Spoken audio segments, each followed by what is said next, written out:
오늘 함께 나눌 말씀의 제목이 어린아이 도시락이 하나님의 잔치를 만든다라는 제목입니다. 많아야 12살 정도 되는 한 어린아이에게 새로운 하루가 준비되고 있었는데 이 하루가 이 아이의 삶을 완전히 변화시킬 수 있는 엄청난 일이었습니다. 그 일이 일어난 하루가 한 소년의 하루 속에 들어있었는데 전혀 눈치채지 못했습니다. 그냥 이 아이는 예수님의 말씀이 궁금했고 예수님이 궁금해서 어머니가 만들어준 도시락을 들고 예수님을 만나러 갔습니다. 부자가 아니었어요. 가난하고 평범한 집 아이였습니다. 그래서 도시락 안에 든 것은 보리떡 5개와 물고기 2마리였어요. 결국 이것이 5,000명을 먹이게 되는 놀라운 기적으로 변화되는데 그냥 생각해 봤을 때 이왕이면은 그냥 이때는 보리떡 5개와 물고기 2마리가 아니라 이 집에 갑자기 엄청난 재정이 막 들어오기 시작해가지고 도시락을 부자들이 먹는 음식들로 만들어서 아이에게 보냈으면 나중에 5,000명이 부자들이 먹는 음식을 가지고 배불리 먹었을 것이 아닌가라고 이상한 생각을 할 수가 있는데 전혀 그렇지가 않습니다. 오병이어에는 하나님의 마음이 들어있었고 예수님의 능력이 들어있었습니다. 그것이 5,000명을 위해서 준비가 되고 있다는 것은 우리 삶을 통해서 어떤 자이든 어떤 상황이든 그것을 통해서 하나님은 반드시 그분의 뜻을 이루신다는 놀라운 메시지가 이 속에 들어있기 때문에 부자들의 음식은 사실은 그렇게 중요하지 않았습니다.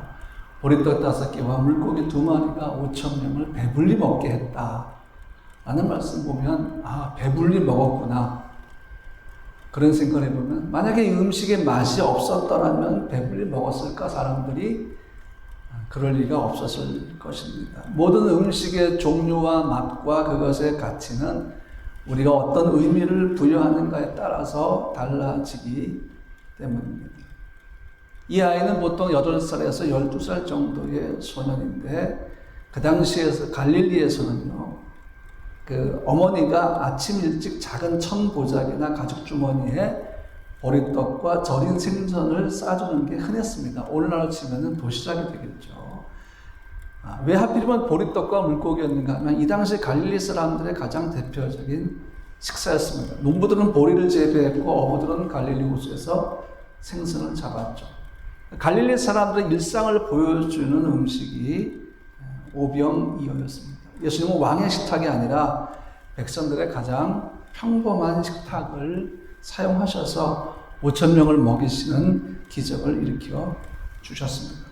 이날 들판에 5,000명이 있었습니다. 예수님의 명성은 들에 마치 불이 붙은 것처럼 번져가고 있었습니다.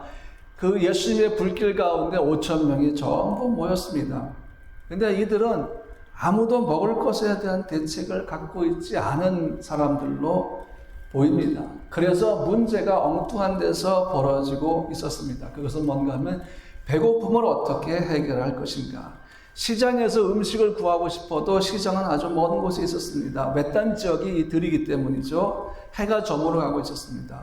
사람들에게 먹일 음식이 부족했습니다. 예수님은 그들을 굶은 채로 보내고 싶지 않으셨습니다. 그때 그 현장에 사람들의 눈에 띄지 않는 무엇인가가 존재했는데 예수님만 알고 있었습니다. 가난한 가정에서 준비된 그 작은 도시락, 그 작은 도시락이 그 가정에서부터 소년에 의해서 들판으로 옮겨져 있었습니다. 그 오병이어의 도시락은 때를 기다리는 하나님의 만찬이었습니다. 아주 작은 도시락이지만 이것은 하나님의 만찬이었다라는 것입니다. 예수님께서 먼저 빌립에게 묻습니다. 빌립아, 어떻게 하면 좋겠느냐? 그랬더니 빌립이 뭐라 하는가 하면 200데나리온도 부족합니다. 그렇게 얘기를 했습니다. 200일 동안의 노동자의 임금이죠. 오늘날로 따지면 한 2천만 원 정도 됩니다. 빌립의 대답은 이 정도의 돈으로도 사실 좀 부족할 텐데 그 돈이 지금 없습니다. 그런데 문제는 그 돈이 있어도 도대체 5천 명을 먹일 음식을 어디서 우리가 구할 수 있겠습니까? 결국 빌립의 얘기는 뭔가 하면 예수님, 암만 제가 생각을 해봐도 이거는 불가능입니다. 근데 예수님은 빌립을 시험하려고 이렇게 물으셨다고 성경은 말씀하고 있죠.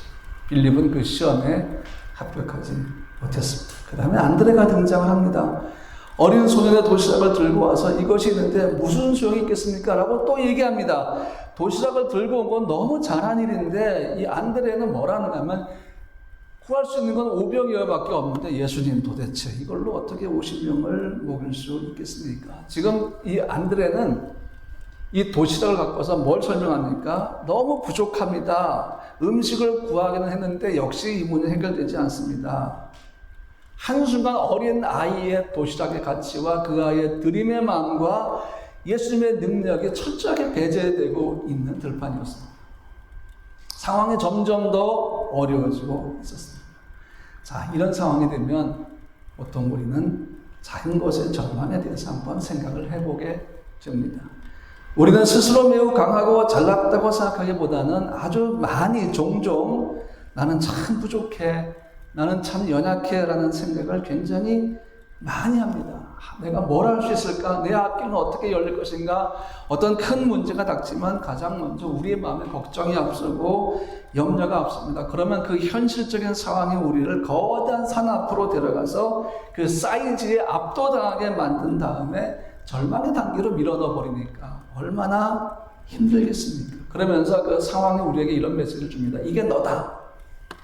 이게 바로 너다. 이게 현실 상황에서 너의 실제다라고 우리가 자꾸 말을 합니다. 네가 아무리 잘나봤자 아무 소용이 없어. 이 문제 앞에서 너는 아무것도 아니다. 5,000명 앞에 서 있는 오병이어의 모습이 딱 그걸 보여줍니다. 오병이어는 결코 5,000명을 먹을 수 없습니다. 오병이어는 5,000명이라는 거대한 산 앞에 놓여진 아주 작은 가난한 자의 음식이었습니다. 보리떡 5개와 물고기 2마리가 뭘 할 수 있겠느냐라는 거죠. 희망도 없고 소망도 없습니다.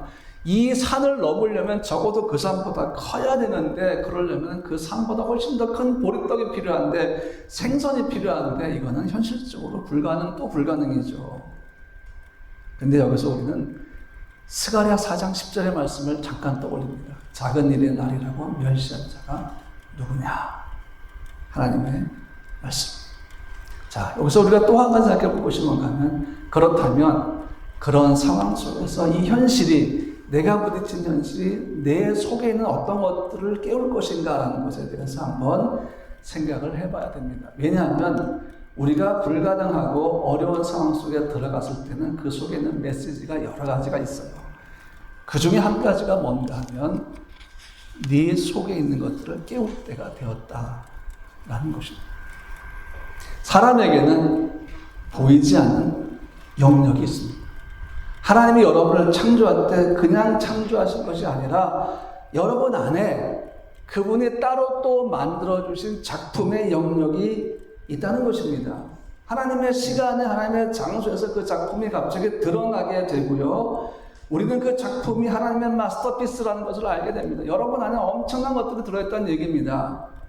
느헤미야를 보면은 술 맡던 관원장이었던 느헤미야가 가진 능력이 전혀 보이지 않습니다. 느헤미야 1장부터 쭉 보면. 그런데 그가 예루살렘 성으로 가서 무너진 성벽을 그가 재건할 때 보면 그 속에 전혀 다른 리더십들이 막 나타나기 시작합니다. 그래서 불과 52일 만에 그가 성벽을 완공을 하고 이스라엘의 절기를 회복시키고 말씀을 회복시키고 회개하게 만들고 하나님을 향한 민족으로 거듭나게 만드는 능력이 느헤미야 속에 있었습니다. 그런데 1장부터 보면은 아닥사스다 왕의 술 맡던 관원인 느헤미야에게는 전혀 그런 가능성들이 보이지가 않았다는 것입니다. 여러분 속에도 하나님이 특별히 만들어주신 영역들이 있습니다. 그게 하나님의 때가 되면 튀어나오게 돼 있어요. 그래서 여러분 우리 그 요셉 아까 아이들이나 이 노아 아이들을 우리가 무시할 수 없는 게 우리는 몰라요. 도대체 얘들 속에 뭐가 있는지 모릅니다. 하나님만 아시는 무언가가 있어요. 그 중에 하나가 이제 댄싱이었겠죠. 얘들은 춤으로 하나님을 찬양하는 아이들입니다. 볼 때마다 저는 그렇게 별로 부럽지는 않아요. 춤추는 게. 왜냐하면 제가 춤을 못 추기 때문에. 저는 춤출 가능성이 요만큼도 없기 때문에. 괜히 불어하면 저만 좌절하기 때문에 훌륭한 것을 제가 보면서도 그렇게 제가 춤추는 게 부럽지는 않아요. 왜냐하면 저는 언젠가 영원한 하나님 나라에 가서 그때 제가 춤을 추겠다고 이렇게 맹세하고 지금 유예받았기 때문에 그래서 제가 지금 저는 율동도 잘 못하기 때문에 그건 좀 그런데 그래도 이 아이들 속에 있는 그 댄싱할 수 있는 능력들은 하나님이 주신 것입니다. 얘들이 태어날 때 힙합 춤에 태어났겠어요? 아니잖아요. 울며 태어났단 말이에요. 똑같이 다 울며 태어났습니다. 근데 이렇게 댄싱을 잘할 줄 누가 알았겠습니까? 하나님께서 이 아이들 속에 심겨두신 또 하나 그분의 능력의 가치라는 거죠. 그 달란트 말고 또 있을 겁니다. 여러분 안에 또 있을 거예요. 순간순간 그분이 속에 있는 것들을 드러나게 하실 겁니다. 여러분, 절망과 어려움은 우리 자신의 존재 가치를 볼 수 없게 만들어버립니다. 내가 너와 함께하려는 목자의 음성이 들리지 않도록 우리의 귀를 아예 막아버립니다. 기억 속에서 하나님의 말씀을 잊어버리게 만들어버립니다. 하나님의 능력과 나의 가치가 순식간에 사라지게 만들어버리는 것입니다. 그러면서 나는 아무것도 할 수 없는 존재다 라는 생각이 자꾸 마음을 지배하기 시작합니다. 이럴 때 우리가 잊지 말아야 할 것이 무엇인가? 하나님께서 나를 창조할 때에 내 안에 아주 훌륭한 창조의 작품들을 또 만들어 두셨다는 것입니다. 내 속에 또 하나의 그분의 특별함이 들어있다는 것입니다.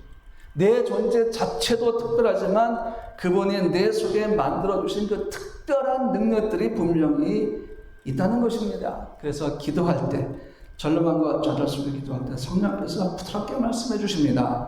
내 안에 일어날 것들이 여전히 많이 있단다. 하나님은 지금 이 순간을 위해 그것들을 내 안에 창작해 놓으셨다. 그러니까 기도하면서 그것을 너는 찾았으면 좋겠다. 내 주변에서 부정적인 생각을 불어넣는 것들을 멀리해라. 너로 하여금 좌절하게 만들고 분노하게 만들고 화나게 만드는 것들을 좀 몰아내라. 너는 결코 그런 존재가 아니라는 사실을 깨닫고 하나님의 인자하심과 선하심만 기억을 해라 라고 성령이 말씀하십니다. 그리고 이렇게 또 말씀하세요. 그분은 그 특별한 때가 되면 너를 통해서 일하실 거예요. 다니엘은 사자굴 속에서 하나님의 특별한 능력을 경험하게 됩니다. 그러면서 자기 속에서 사자도 두려워하지 않는 실제적인 담대함을 발견하게 됩니다. 하나님의 능력 속에서 사자를 두려워하지 않는 마음, 다니엘이 들어가기 전부터 가진 것은 아니었습니다. 그가 던져진 후에 하나님을 향한 믿음으로 사자굴 속에 들어갔는데 그 속에서 하나님의 능력을 경험하면서 담대함을 찾게 되었습니다. 사드락과 메삭과 아벤느고는 푸른 불 속에서 하나님의 아들을 만났고 그들의 무섭게 타오르는 불길 속에서 나는 안전하구나라는 것을 깨닫게 되었다는 것입니다. 사탄은 여러분들이 그것을 발견하지 못하도록 환경을 통해 사람을 통해 계속해서 방해를 합니다. 자꾸 쿡쿡 찌르는 거예요. 여러분을 분노하게 만들고 좌절하게 만듭니다. 그런데 성령은 뭐라 하십니까? 그 모든 것들을 다 이겨내고 내 안에 하나님이 이미 창조하신 특별한 것들을 찾았으면 좋겠다라고 말씀을 해주시는 거예요. 그러면 그것이 젊을 때만 발견되느냐? 아닙니다. 저도 지금 여전히 찾지 못한 그분만의 특별함이 제 속에 있어요. 저는 그걸 믿어요. 저는 이제 그걸 찾게 될 겁니다. 분명한 사실은 댄싱은 아니에요. 근데 분명히 하나님은 내 속에 창조하시는 무엇인가를 또 찾게 하실 겁니다. 끝없이 죽는 순간까지 하나님은 계속해서 내 속에 심어두신 것들을 내가 찾기를 원하실 거죠. 이거를 내가 끝없이 거절하면 못 찾습니다. 그냥 사라지는 거예요. 근데 여러분, 성령이 자꾸 나를 도와주십니다. 발견해라. 하나님의 놀라운 것들이 내 속에 있단다. 우리 청소년들에게도 분명히 있다는 얘기죠. 그렇죠? 여러분 안에 하나님이 심어둔 게 뭔지는 나도 몰라요. 하나님만 아시는 것들이 있어요. 때가 되면 드러나게 돼 있어요.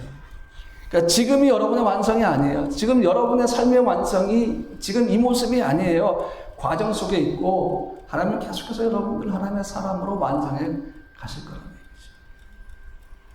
우리 관심의 주된 부분은 또 크고 놀라운 것에만 집중됐을 때가 있어요. 아, 큰 인물, 큰 사람, 큰 일. 그래, 맞아. 나는 이 일을 하고 싶어. 이 일을 하고 싶은데 어떻게 할 수 있을까? 물론 이것도 굉장히 좋은 마음이지만 이런 과정 속에서 또 한 가지 우리가 실수하는 게 뭔가 하면 자꾸 보잘것이 없는 것들을 무시하는 거예요. 여러분 속에 하나님이 만드신 그 창조의 특별한 능력은 다 큰 게 아니에요. 어떤 작은 것도 있을 거예요. 5,000명을 먹이는 데는 5,000분의 식량이 필요한 게 아니었어요. 오병이어가 필요했어요. 그 오병이어의 예수님의 축복의 능력이 더해지니까 늘어나기 시작하는 거예요. 어떻게 그것이 5,000명으로 늘어났는지는 아무도 모릅니다. 그건 예수님의 능력의 영역이기 때문에 우리가 굳이 알려고 할 필요도 없습니다. 그런데 축사하신 후에 나눠주는데 그들이 먹다가 배불러서 남긴 게 아니라 나눠주고 남은 것이 12광줄이나 되었다라고 성경은 말씀하고 있잖아요. 작은 것이 하나님의 큰 능력의 통로가 된다는 것입니다. 그러므로 이렇게 말씀드리고 싶어요. 하나님의 능력과 지혜는 아주 작은 것에도 풍성하게 채워져 있다는 것입니다. 건너편 우리 요셉 학교 아이들도 마찬가지예요. 저 아이들 여러분 어리다고 우리가 함부로 해서는 절대 안 됩니다. 왜냐하면 저 아이들은 하나님의 다이너마이트와 똑같아요. 하나님의 저 아이들 속에 뭘 심어놨을지 여러분 어떻게 하시겠어요? 부모는 낳고 기르는 역할을 하지만 저 아이들의 인생 전체를 다 볼 수는 없어요. 근데 하나님이 저 아이들 마음속에 인생 속에 그분의 그림을 이미 그리셨어요. 그리고 하나하나 보여주기 시작하십니다. 그러므로 저 아이들은 너무 귀한 우리 교회의 VVIP들이에요. 우리의 모든 관심이 다 저 아이들에게 있다는 얘기예요. 이 아이들을 우리가 살려야 돼요. 예수님의 능력으로 살아가게 만들어야 한다라는 것입니다. 작다고 무시하는 순간에 우리는 모든 것들을 잃어버릴 위험에 처할 수도 있다는 거예요. 보스턴에 있는 리디머 펠로우십 교회의 에릭 레이먼드 담임 목사님이 이렇게 얘기했어요. 작은 것이라고 무시하는 것에 대해서 얘기합니다. 작은 기도를 경시하지 마십시오. 하나님께서는 작은 기도를 통해 사람들의 마음을 변화시킵니다. 지역교회에서 하는 작은 봉사들을 경시하지 마십시오. 그러한 봉사를 통해 하나님께 영광이 돌아가고 사람들에게 격려가 됩니다. 매일 성경을 읽는 것과 같은 작은 일들을 경시하지 마십시오. 성경 읽기를 통해 성령의 능력으로 당신의 마음이 변화됩니다. 매일 순종하고 희생하는 작은 일들을 경시하지 마십시오. 그런 일들을 통해 여러분의 마음은 구주를 닮아가고 단련됩니다. 죄를 죽이는 작은 일들을 경시하지 마십시오. 그것은 그리스도께서 당신을 위해 얻어주신 승리에 대한 응답입니다. 복음의 진정한 기쁨과 같은 작은 것들을 경시하지 마십시오. 이런 것들은 당신이 살아있고 하나님께서 그의 아들을 통해 당신의 영혼을 감동시키고 계심을 보여줍니다. 원망하지 않고 성령 안에서 행하는 것 같은 작은 일들을 경시하지 마십시오. 이러한 일들을 통해 복음의 능력을 증진시킬 수 있습니다. 공동예배의 작은 부분들 찬송과 말씀 선포를 경시하지 마십시오. 이러한 것들을 통해 우리 주 예수님의 왕국과 승리가 선포됩니다. 작은 교회 개척과 같은 사소한 일을 경시하지 마십시오. 하나님께서는 복음 전파를 통해 지옥의 영들을 쫓아내십니다. 작은 것 속에 하나님의 엄청난 능력이 들어있습니다. 나이를 먹어가면 먹어갈수록 작은 것 속에 있는 그분의 능력을 경험할 때가 너무 많다는 것입니다. 또 한 가지 생각이 뭐냐? 우리가 전혀 예상하지 못한 방식으로 하나님이 일하신다는 것입니다. 하나님의 그분의 일하는 방식은 우리의 예측을 넘어서는 일이 너무 많습니다. 누가 오병이어를 통해서 5,000명이 먹고 남을 음식들이 공급될 줄 알았겠습니까? 오늘 이 성경 말씀 보면 마침 독수리의 눈 같은 이글아이가 저 하나님의 보좌로부터 땅으로 쫙 내려와서 베스다 인근 들녘으로 옵니다. 그러면서 그 5,000명이 앉아있는 그 수없이 많은 사람들 속으로 이 눈이 점점 주민되는데 어떤 한 소년에게로 집중되기 시작합니다. 그 소년의 손에는 오병이어의 도시락이 들려 있었습니다. 이 도시락은 아이에게는 한 끼의 점심이었지만, 하루를 위한 도시락이었지만, 그 이상도 그 이하도 아니었지만, 한 사람의 필요를 채우는 음식이었지만, 그러나 하나님의 능력이 그 아이의 도시락을 지적한 순간, 지목한 순간에는 그것이 5,000명을 배불리 먹이는 음식으로 변화되었다. 라는 것을 우리에게 보여주고 있습니다. 사람의 계산으로는 아무 의미 없는 양 그 보리떡 5개와 물고기 2마리 그 작은 것이 무슨 가치가 있겠냐고 빌립도 무시했고 안드레도 무시했습니다. 근데 하나님은 그것 통해서 5,000명을 먹여주셨죠. 어떤 분들은 이럽니다. 도대체 그 맛이 어땠을까요? 보리떡 5개와 물고기 2마리로 나눠준 그 음식이 맛있었을까요? 성경은 맛을 기록하지 않습니다. 매우 맛있었다라고 우리는 단정 지을 수 없습니다. 그런데 최고의 음식은 아니었지만 가난한 자들의 음식이었지만 거기에 모인 대부분의 사람들은 가난한 사람들이었습니다. 이미 그 음식으로 살고 있는 사람들이었습니다. 물고기 2마리도 마찬가지였습니다. 왕의 식탁이 아니라 가난한 갈릴리 수렴의 평범한 점심 도시락에 거기 있는 사람들의 일상 속에서 먹는 음식과 똑같았다는 얘기죠. 그러므로 그것은 맛이 있고의 문제가 아니라 그 음식이 내 손에 있고 없고의 문제라는 것입니다. 6장 11절 예수께서 떡을 가져 축사하신 후에 앉아있는 자들에게 나눠주시고 물고기도 그들의 원하는 대로 주신다. 여기서 핵심이 뭐예요? 원하는 대로. 먹고 싶은 만큼 충분히라는 뜻입니다. 그래서 성경은 그들이 배불리 먹었다라고 기록하고 있습니다. 단순히 허기를 면한 정도가 아니라 충분히 먹을 만큼 먹었다라는 것입니다. 중요한 것은 뭐예요? 맛이 아니었습니다. 만족이었습니다. 만족. 원하는 만큼 아주 배불리 그리고 12광주리가 남았다. 성경이 오늘 우리에게 말씀하는 건 뭔가 하면 음식의 맛이 아니라 예수님께서 주시는 풍성한 만족이었다라는 것입니다. 가난한 아이의 도시락이 하나님 나라의 잔치가 되었습니다. 아이들을 통해서 우리는 하나님 나라의 잔치가 열리는 현장을 볼 수가 있어요.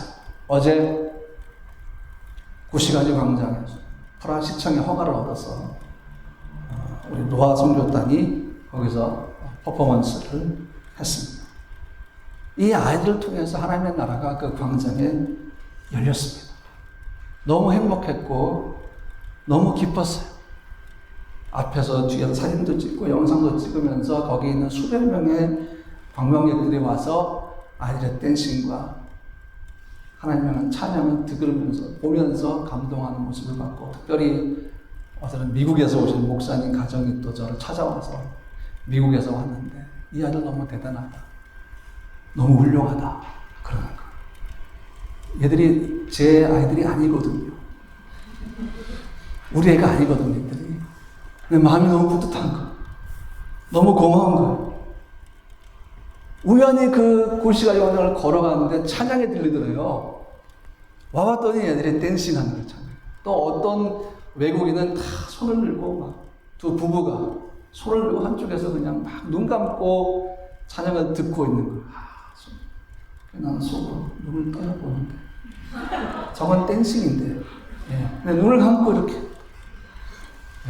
성령께서 그들의 영의 눈을 열어주셔서 보게 하신 줄로 믿습니다. 하나는 무릎 딱 보니까 벌써 무릎이 아파하더라고요. 이렇게 절뚝하면서 힘들어 하더라고요. 근데도 뭐 티도 안 내고 댄싱하는 모습을 보면서 참 대단한 아이들이다. 이 아이들을 통해서 하나님의 나라의 잔치가 여기서 열리고 있구나 하는 것이 제 마음에 너무 흡족한 기쁨을 주었습니다. 이제 결론을 말씀드리면 세상은 더 좋은 음식에 사람을 만족시킨다고 말을 합니다. 그런데 성경은 다르게 말합니다. 사람을 만족시키는 것은 음식의 값이 아니라 하나님의 축복이라는 것입니다.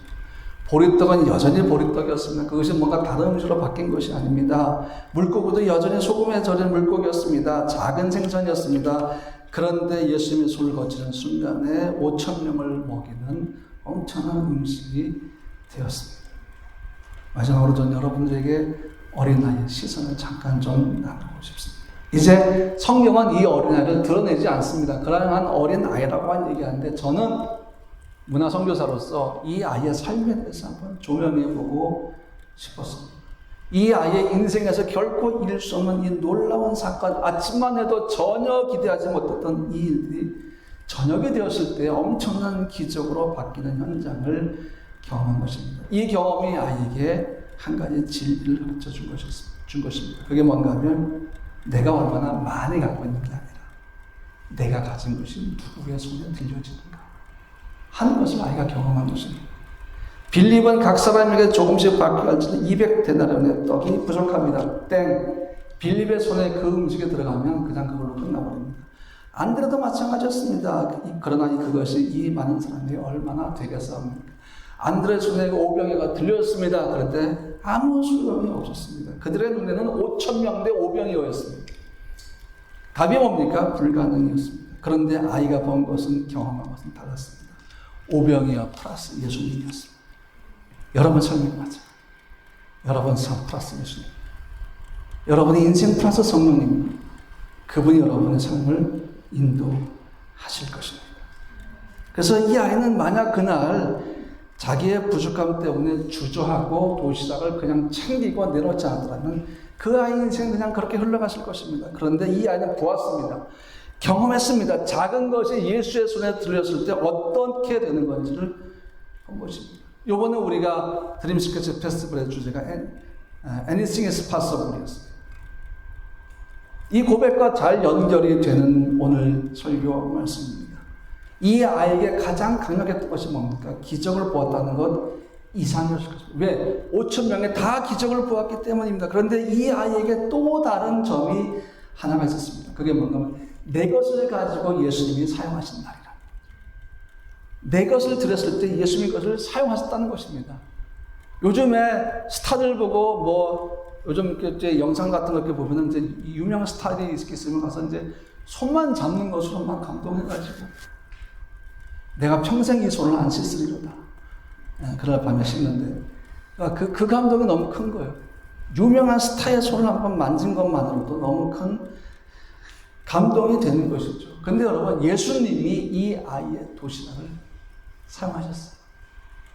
이 경험이 이 아이에게 얼마나 감동이었을까 하는 생각을 해봅니다. 이 아이의 마지막이 어떨지는 아무것도 모르지만 예수 그리스도 안에서 자기 삶의 가치를 찾은 이날의 경험이 이 아이의 삶을 축복된 삶으로 만들었을 것이라고 생각을 해봅니다. 사랑하는 성도 여러분, 여러분 한 명 한 명의 인생이 예수님 손에 있습니다.